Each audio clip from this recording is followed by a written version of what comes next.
नमस्कार। आप सुन रहे हैं द बॉलीवुड रेडियो और मैं हूं आपके साथ आकाश। दोस्तों, आज के इस पॉडकास्ट में हम बात राजेश खन्ना की करेंगे। राजेश खन्ना इंडियन सिनेमा के पहले सुपरस्टार, और उस दौर में आपको लेकर चलेंगे जब फिल्में कहानी प्रधान कम लगती थी और स्टार प्रधान ज्यादा, यानी कि कहानी से ज्यादा सितारों को इंपॉर्टेंस दी जाती थी। और ये शुरुआत से ही रहा है कि हिंदी सिनेमा कहानी प्रधान कम रहा और स्टार प्रधान ज्यादा। खासतौर पर उस दौर में हिंदी फिल्म इंडस्ट्री में ऐसा माना जाता था कि रोमांटिक हीरो को अपनी इमेज हर हाल में बचा कर रखनी है, और उसे देखकर सिनेमा हॉल में बैठी लड़की को ये लगना भी चाहिए कि यही उसके सपनों का राजकुमार है और ये सिर्फ उसके लिए ही पर्दे पर जो कुछ कर रहा है वो सिर्फ उसके लिए कर रहा है। और अगर लड़कियों को यह लगने लगा कि उनका हीरो तो किसी और का हो चुका है, यानी कि शादी कर चुका है, तो ऐसा माना जाता था कि यह हीरो और उसकी फिल्मों के लिए खतरे की घंटी है। और शायद यही कारण था कि 60 के दशक के कई मशहूर शादीशुदा स्टार्स तस्वीरों में अपनी पत्नी के साथ कम ही नजर आते थे। और ये एक अनकहा सा नियम था कि अपने इंटरव्यूज में वो को स्टार्स और रोमांस पर तो चटपटी बातें करेंगे, लेकिन पत्नी का जिक्र जितना कम हो उतना अच्छा। लेकिन आज के दौर में ऐसा नहीं है। आज ज्यादातर टॉप एक्टर शादीशुदा हैं और बहुत पहले उन्होंने शादी कर ली, और शादी करने के बाद उनके करियर पर कोई खास प्रभाव नहीं पड़ा। बल्कि अब तो कई हीरोइन ऐसी हैं जो शादीशुदा होने के बाद भी फिल्मों में बहुत बेहतरीन काम कर रही हैं। लेकिन उस दौर में ऐसा नहीं था, और आज सभी टॉप स्टार्स शादीशुदा हैं और इस बात को वो खुलकर बयां भी करते हैं। लेकिन 60 और 70 के दशक में फैंस की उम्मीदों में एक अलग तरह की मासूमियत और पॉजिटिवनेस थी, जिसकी वजह से शादी के जिक्र से सितारे अक्सर बचते थे। राजेश खन्ना की शादी के बारे में भी फिल्म इंडस्ट्री के लोगों के ख्याल घबराहट से भरे हुए थे, खासतौर पर वो लोग जिनका पैसा राजेश खन्ना की फिल्मों पर लगा था। एक तो राजेश खन्ना पहले ही बुरे दौर से गुजर रहे थे, और अब 16 साल की डिंपल से यूं अचानक शादी करके उन्होंने देश भर में अपनी दीवानी फैंस को भी नाराज कर दिया था। देश भर की राजेश खन्ना की जो खन्ना फैन लड़कियों की सामूहिक जलन का निशाना शायद डिंपल ही थी।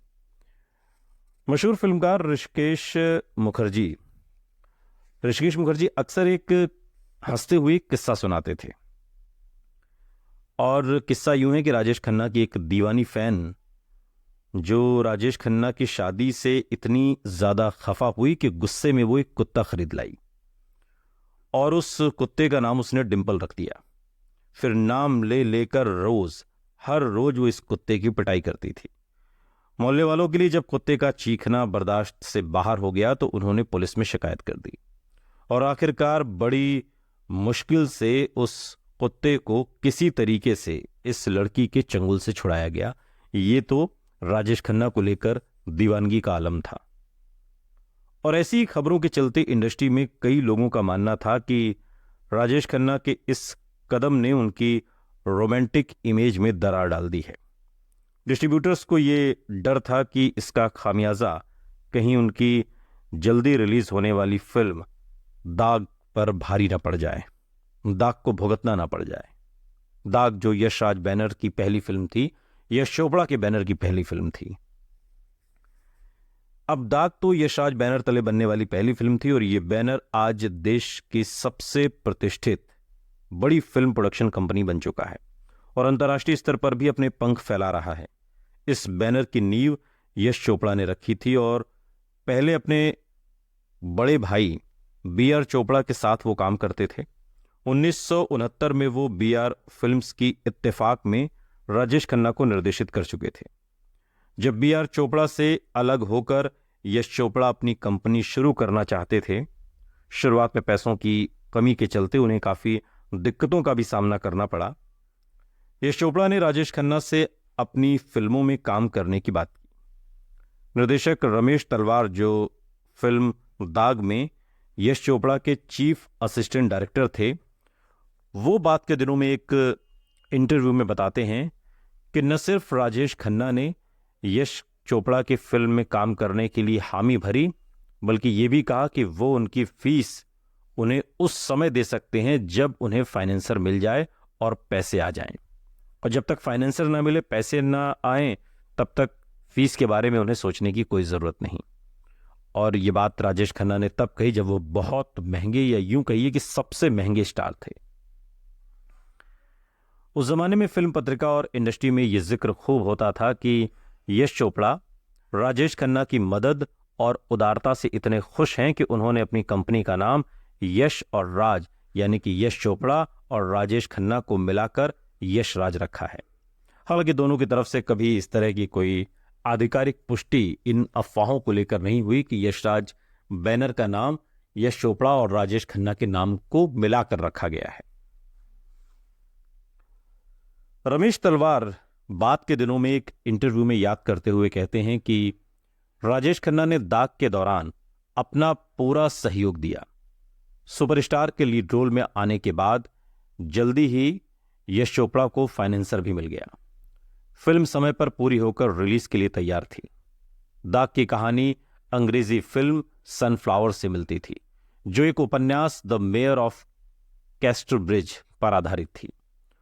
लेकिन इस कहानी को भारतीय दर्शकों के हिसाब से ढालने के लिए यश चोपड़ा ने गुलशन नंदा से इसे दोबारा लिखवाया। ये समाज के बनाए रिश्तों पर सवाल उठाती एक साहसिक फिल्म थी, लेकिन यश चोपड़ा ने बड़े ही मैच्योर अंदाज से इसका निर्देशन किया। राजेश खन्ना ने बेहतरीन रोमांटिक किरदार निभाया और अपनी खास अदाएं काबू में करके उन्होंने बेहद संयमित परफॉर्मेंस दी। ये राजेश खन्ना की बेस्ट फिल्मों में से एक फिल्म है। बॉक्स ऑफिस पर फिल्म की शुरुआत धीमी थी, लेकिन कुछ ही दिन बाद थिएटर्स में फैंस की भीड़ फिर से लौट आई। राजेश खन्ना की शादी के बावजूद उनके फैंस ने उनका साथ छोड़ा नहीं था, जो उस जमाने में एक बड़ा मिथक हुआ करता था कि जिस हीरो ने शादी कर ली, समझ लीजिए उसकी लुटिया डूब गई। सबको गलत साबित करते हुए फिल्म दाग ने कामयाबी का परचम लहरा दिया। प्यार के रिश्तों की गहराई, उनकी उलझन और इन रिश्तों पर जमाने की बंदिशों को बयां करते हुए गीतकार साहिर लुधियानवी ने बेहद खूबसूरत गीत लिखे। दाग में एक से बढ़कर एक गीत हैं। मेरे दिल में आज क्या है तो कहे तो मैं बता दूं, हम और तुम, जब भी जी चाहे नई दुनिया बसा लेते हैं लोग। ये वो तमाम मशहूर गाने हैं जो दाग फिल्म की कामयाबी में 4 सितारे और जोड़ने का काम करते हैं। वही महिलाओं के परिप्रेक्ष्य में लिखा गया नी मैं यार मनाना नी जैसा प्रयोगात्मक और बोल्ड गाना भी इस फिल्म का हिस्सा है। साहिर की खासियत थी कि फिल्मी शायरी की हद में रहते हुए वो गहरी बात कह जाते थे। फिल्म दाग के एक सीन के लिए उन्होंने शायरी भी लिखी थी जो राजेश खन्ना पर फिल्माई गई। ये डायलॉग फिल्म के अहम सीन में सुनाई भी देता है और अपनी खूबसूरत आवाज से राजेश खन्ना ने इसमें जान डाल दी। और ऐसा लगता है जैसे ये लाइनें जिंदगी और करियर की आपाधापी से गुजरते हुए सुपरस्टार की अपनी कहानी बयां कर रही है।